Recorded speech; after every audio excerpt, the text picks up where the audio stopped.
La dîme ne rend pas riche. La dîme protège la richesse que tu reçois. C'est le rôle de la dîme. Si vous payez la dîme, voilà ce que vous devez savoir. Moi, Dieu, je vous bénis. J'ouvre les écluses des cieux et je vous envoie toujours l'argent. Le seul problème, c'est que malgré que je vous envoie l'argent, vous n'êtes pas bénis.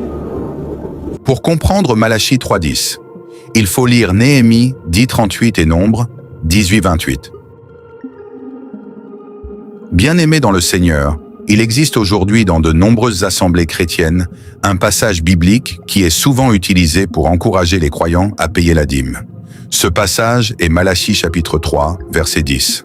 Ce verset est fréquemment cité pour affirmer que les croyants doivent apporter la dîme dans l'Église afin d'obtenir les bénédictions de Dieu. Cependant, lorsque nous lisons attentivement la Bible et que nous étudions ce texte dans son contexte, nous découvrons que son sens est beaucoup plus précis et beaucoup plus lié à la loi donnée à Israël dans l'Ancienne Alliance. Pour comprendre réellement Malachie 3.10, il est nécessaire de lire d'autres passages bibliques qui expliquent comment fonctionnait le système des dîmes dans la loi de Moïse. 2 versets sont particulièrement importants pour éclairer ce sujet. Le premier se trouve dans le livre de Néhémie, chapitre 10, verset 38. Il est écrit « Le sacrificateur, fils d'Aaron, sera avec les Lévites quand ils lèveront la dîme, et les Lévites apporteront la dîme de la dîme à la maison de notre Dieu, dans les chambres de la maison du trésor. » Le second verset se trouve dans le livre des Nombres, chapitre 18, verset 28. Il est écrit « C'est ainsi que vous prélèverez une offrande pour Dieu sur toutes les dîmes que vous recevrez des enfants d'Israël, et vous donnerez au sacrificateur Aaron l'offrande que vous en aurez prélevée pour Dieu. » Ces 2 passages sont essentiels pour comprendre la structure du système des dîmes établi dans la loi mosaïque. Dans l'organisation religieuse d'Israël, les Lévites avaient une responsabilité particulière. Ils étaient chargés du service du tabernacle et plus tard du temple. Contrairement aux autres tribus d'Israël, les Lévites ne possédaient pas de territoire agricole.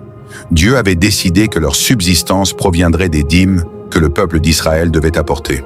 Ainsi, les Israélites apportaient la dîme de leurs récoltes et de leurs troupeaux aux Lévites. Mais la loi ne s'arrêtait pas là. Les Lévites eux-mêmes avaient l'obligation de prélever une portion de ce qu'ils recevaient. Cette portion s'appelait la dîme de la dîme. Autrement dit, les Lévites devaient prendre une partie des dîmes reçues et la remettre aux sacrificateurs, c'est-à-dire aux descendants d'Aaron. Cette offrande était destinée à Dieu et devait être apportée dans la maison du trésor du temple de Jérusalem. La maison du trésor était composée de chambres de stockage situées dans le temple. Ces chambres servaient à conserver les provisions destinées aux sacrificateurs et aux serviteurs du temple. Il s'agissait principalement de nourriture issue de l'agriculture et de l'élevage. Lorsque nous lisons Malachie 3.10 à la lumière de ces passages, nous comprenons que ce texte ne parle pas d'un système général destiné à toutes les nations ou à toutes les générations. Il s'inscrit dans le cadre précis de la loi mosaïque et dans l'organisation religieuse du peuple d'Israël. Malachie adressait son message à une époque où le peuple s'était éloigné des commandements de Dieu. Le prophète dénonçait les manquements des responsables religieux et du peuple. Dans ce contexte, il reprochait aux Lévites de ne pas accomplir correctement leurs obligations. Ils ne donnaient pas la dîme de la dîme comme Dieu l'avait ordonné à travers Moïse. En conséquence, les chambres du temple n'étaient plus correctement approvisionnées.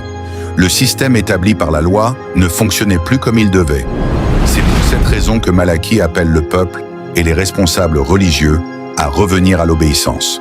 Son message s'inscrit donc dans une situation précise, celle de la nation d'Israël vivant sous la loi de Moïse. Il est important de rappeler que cette loi faisait partie de l'ancienne alliance que Dieu avait conclue avec Israël.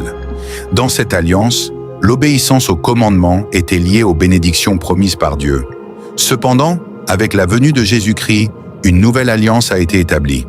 Dans l'Évangile selon Matthieu, lors du dernier repas avec ses disciples, Jésus parle du sang de la nouvelle alliance.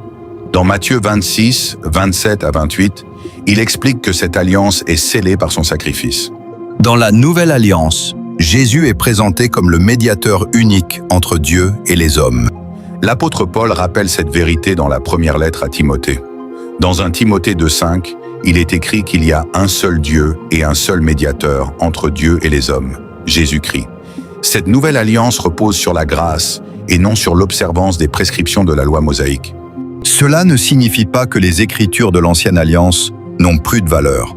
Au contraire, elles nous enseignent l'histoire du peuple de Dieu et nous révèlent la fidélité de Dieu à travers les siècles. Mais les chrétiens ne sont plus soumis aux obligations légales qui régissaient la vie d'Israël sous l'Ancienne Alliance. L'apôtre Paul met en garde les croyants contre le danger de vouloir revenir sous le système de la loi pour obtenir la justification. Dans l'Épître aux Galates, il écrit des paroles très fortes. Dans Galates 5,4, il déclare que ceux qui cherchent à être justifiés par la loi se séparent de Christ et se détournent de la grâce. Cette affirmation montre que la justification ne peut pas être obtenue par l'observance de règles religieuses. Elle est reçue par la foi en Jésus-Christ. Dans Galates 3,10, Paul explique également que ceux qui s'attachent aux œuvres de la loi se placent sous la malédiction. Pourquoi ? Parce que la loi exige une obéissance parfaite à tous ses commandements. Quiconque décide de se soumettre à la loi doit l'observer dans son intégralité.